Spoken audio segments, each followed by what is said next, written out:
একটা জিনিস ভালো করে জেনে রাখুন, নতুন করে মুর্শিদাবাদে কোনো দাঙ্গা হোক এবং এনআইএর হাতে কেস তুলে দিয়ে আমাদের ছোট ছোট ভাই বোনেদের গ্রেপ্তার করা হোক, এটা আমি চাই না। আমি চাই মুর্শিদাবাদ জেলা গর্বের জেলা, শান্তির জেলা, মা মাটি মানুষের জেলা। কোনো দাঙ্গার প্রশ্রয় কখনো দেবেন না, বুক পেতে শান্তি রক্ষা করবেন, তবেই তো শান্তিতে বসবাস করবেন। কেউ কেউ টাকা খেয়ে ইলেকশনের আগে বিজেপির তাবেদারি করে, তারা হচ্ছে দেশের শত্রু, তারা আপনার শত্রু, এটা মাথায় রাখবেন। যারা নির্বাচনের 2 মাস আগে থেকেই সব রাজনীতি করে, এটা বিজেপির পাল্লায় পড়ে।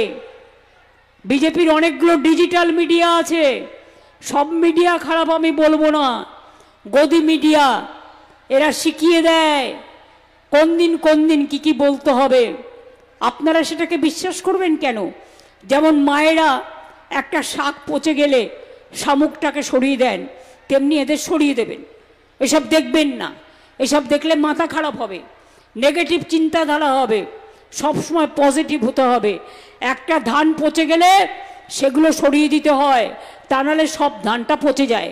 কাজেই কিছু পোকামাকড় উড়ে আসে, তারাও তো প্রকৃতির জীব, পোকামাকড় আসলে আমরা সরিয়ে দিই।